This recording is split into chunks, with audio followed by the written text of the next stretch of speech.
जिस पर तत्काल संज्ञान लेते हुए पीड़िता के पिता की तहरीर के आधार पर हमारे द्वारा अभियोग पंजीकरण की कार्रवाई की गई।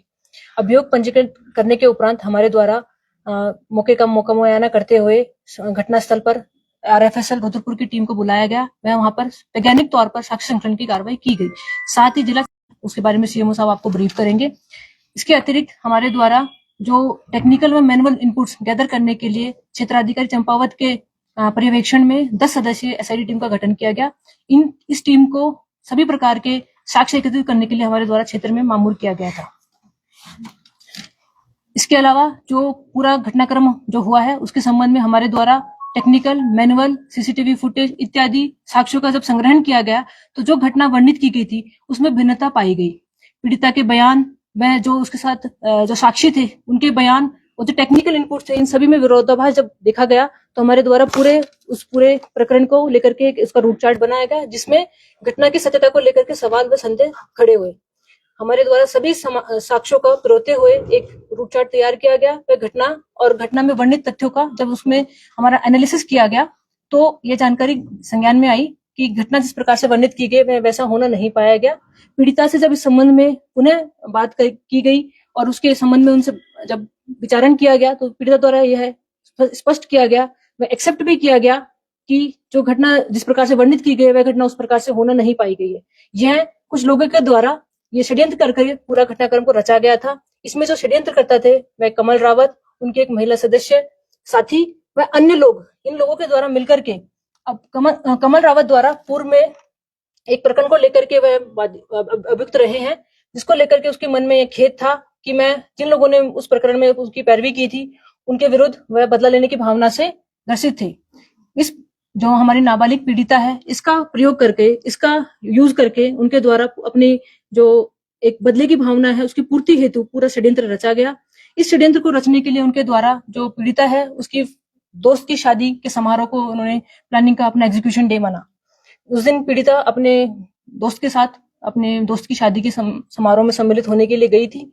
समारोह जब खत्म हो गया तब वह उनकी प्लानिंग थी कि वो विनोद जो कि पीड़िता का दोस्त है उसके घर जाएंगे और वहां पर पूरा प्लानिंग जो उन्होंने की थी उसको अंजाम देंगे। क्योंकि विनोद पहले ही घटनास्थल से चला गया था, शादी समारोह से चला गया था, तो उनके उस प्लान की पूर्ति नहीं हो पाई। तो उन्होंने सोचा कि आज हम जो प्लान हमने बनाया है उसको एग्जीक्यूट जरूर करेंगे। उनके द्वारा ही विनोद के किसी परिचित का एक डेयरी के निकट जो आवास था उसको अपना घटनास्थल के रूप में चिन्हित किया गया। वहां पर जाकर के उनके द्वारा स्वयं द्वारा वहां मौके पे पहुंच करके पूरा जो षड्यंत्र है वो रचा गया और इस प्रकार से पूरे षड्यंत्र को दिखाया गया कि यह एक सत्य घटना है। जबकि जिन व्यक्तियों के नाम तहरीर में नामजद किए गए हैं उन व्यक्तियों की मौजूदगी ना ही तो टेक्निकल आधार पर, ना ही जो स्वतंत्र साक्षी है उनके आधार पर उसकी पुष्टि हो पाई है। उनकी मौजूदगी अन्यत्र कहीं पाई गई, घटनास्थल के निकट भी उनकी मौजूदगी नहीं पाई गई। तो इस पूरे प्रकरण में जो मास्टरमाइंड था वह कमल रावत, उनके महिला मित्र व उनके साथी थे, जिन्होंने पीड़िता का उपयोग करते हुए, उसका यूज करते हुए उसको झूठा प्रलोभन यह दिया गया कि उसके जो बीमार पिता है उनका उपचार करा जाएगा, उसको आर्थिक रूप से उसको मदद की जाएगी। इस प्रलोभन और झांसे के चलते उसके द्वारा पीड़िता का यूज करते हुए अपने उद्देश्य की पूर्ति हेतु पूरे इस स्वांग को रचा गया और एक नाबालिग का यूज करते हुए उन्होंने नाबालिग के साथ इस प्रकार की विभत्स घटना कारित की जो शर्मनाक है, शर्मसार है। और मैं अंत में यही कहना चाहूंगी कि ये दुष्कर्म नहीं षड्यंत्र था, उसका भांडाफोड़ हमारे द्वारा किया गया है और जिन लोगों ने भी ये पूरा दुष्कर्म रचा है, षड्यंत्र रचा है, उसके खिलाफ सुसंगत धाराओं में वैधानिक कार्रवाई अमल में लाई जाएगी। जो अब घटना हुई, जो कल FIR हुई थी, उस FIR में क्या चेंजेस होंगे और नई FIR जो मुख्य साजिश करता है कमल रावत और उनकी जो महिला साथी है तो उनका क्या होगा? क्या अभी जो 3 लोग एक्यूज्ड हैं इसलिए FIR उनको छोड़ दिया जाएगा और गिरफ्तारी क्या है? अभी जो घटना जो FIR पंजीकृत है उसी के संबंध में हमारी विवेचनात्मक कार्रवाई प्रचलित है। बिकॉज अभी ये तथ्य संज्ञान में आया है और ये जो अनावरण हुआ है वो जो मेन पॉइंट था उसको लेकर के था। क्योंकि विवेचनात्मक कार्रवाई के अन्य पहलू भी होते हैं, उन पहलुओं को हमारे द्वारा विवेचना में समायोजित किया जाएगा और इसी प्रकरण में अगर इसकी वृद्धि होगी हम वृद्धि करेंगे या दूसरा अभियोग पंजीकृत किया जाएगा तो उस माध्यम से भी हम जो षड्यंत्र करते हैं उनके विरुद्ध कार्रवाई अमल में लाए जाएंगे। तो क्या कमल रावत लोग अरेस्ट हो गए मैडम? जो अपने साथ नहीं, अभी किसी की अरेस्टिंग नहीं हुई है, उनसे भी संबंध में पूछताछ की जाएगी। बिकॉज पीड़िता द्वारा माननीय न्यायालय के समक्ष इस पूरे घटना की जो सत्यता है उसके बारे में उजागर किया है। माननीय न्यायालय के समक्ष पीड़िता ने यह स्वीकारा है कि जो भी पूरा ये घटनाक्रम वर्णित हुआ था वह उस प्रकार से नहीं था। पूरा यह षड्यंत्र था। पीड़िता के साथ किसी भी प्रकार का जो नामजद अभियुक्त उनके द्वारा कोई दुष्कर्म नहीं किया गया। मैडम ये भी सोशल मीडिया में ये भी चल रहा है कि 50 लाख का प्रलोभन दिया गया था, तो क्या हो? ऐसा कोई तथ्य भी हमारे प्रकाश में नहीं आया है और ऐसा कुछ पाया जाएगा उसको जांच की जाएगी। जिसमें से एक आरोपी जो युवक है वो से जो पीड़ित जिनकी लड़की है उसको ले जा रहा था बाइक में, तो उसमें भी कुछ जानकारी मिली? नहीं, यह प्रकरण बताई गई थी यार, यह प्रकरण बताया जैसा कि बताया कि पीड़िता के मित्र की शादी थी जिसमें वह अपने दूसरे मित्र के साथ बैठ करके उस शादी में सम्मिलित होने के लिए गई थी। मैडम आपने भी बताया कि कोर्ट के सामने पीड़िता ने कहा कि जिन लोगों पर मामला दर्ज हुआ है धरा है। हाँ, पीड़िता ने न्यायालय के समक्ष ये स्वीकार किया है कि जिनको नामजद किया गया है उनकी किसी प्रकार से पूरे प्रकरण में कोई संलिप्तता नहीं है। और जो पूरा प्रकरण है वह कमल रावत, उनकी महिला मित्र व अन्य सदस्यों द्वारा रचित। जिस घर में ये जो षड्यंत्र रचा गया वो किसका है? वह नवीन कुमार सिंह का है।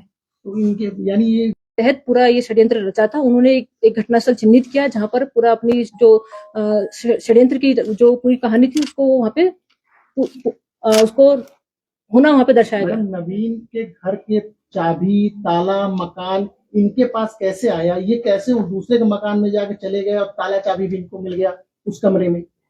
जो नवीन का जो मूल घर है वह दूसरा है। यह घर उसकी डेयरी है। डेयरी के समक्ष के सामने 2 कमरे हैं। उसमें एक कमरे में उनका सामान रहता है जिसको ताला लगाया, दूसरे कमरे में खाली पड़ा था जिसमें किसी प्रकार का कोई ताला इत्यादि नहीं था, इसलिए उस कमरे का प्रयोग इनके द्वारा किया गया। वापस इन्होंने जो ताला खरीदा, क्या वो खरीदा या पुराना ताला है? इस संबंध में जांच चल रही है। एसपी मैम, जो पीड़िता है, पीड़िता के पिता और पीड़िता को क्या कमल रावत ने किस तरह से इस काम के लिए इस्तेमाल करने की कोशिश की? जैसा कि सबको विदित है कि पीड़िता की माताजी का बचपन में ही देहांत हो गया था और पीड़िता के जो पिता हैं वह अभी बीमारी से ग्रसित हैं। वो चलने फिरने में भी असमर्थ है और आर्थिक रूप से भी उनके पास कोई स्टेबल सोर्स नहीं है।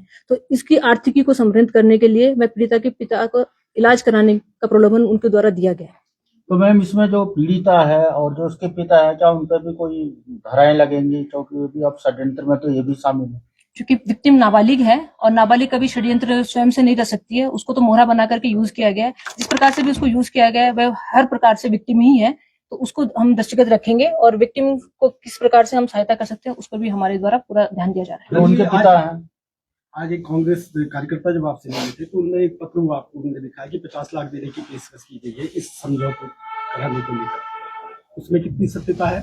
और दूसरा, इस घटनाक्रम के दौरान जो पीड़िता के पिता थे वो अपने घर में नहीं थे, ऐसा लोगों का, कांग्रेस के कार्यकर्ताओं का कहना था, तो वो कहाँ थे? नहीं, पीड़िता के पिता पीड़िता के साथ ही थे पूरे समय। और ऐसा पीड़िता के पिता चूंकि हम पुलिस के भी संपर्क में है, उनके द्वारा किसी प्रकार से किसी भी प्रलोभन या लालच के जो अन्य किसी व्यक्ति द्वारा दिया जा रहा है इस संबंध में कोई साक्ष्य ऐसा प्रस्तुत नहीं किया गया। मैडम पुलिस ये कह रही है कि उसके पिता जो है बीमार थे।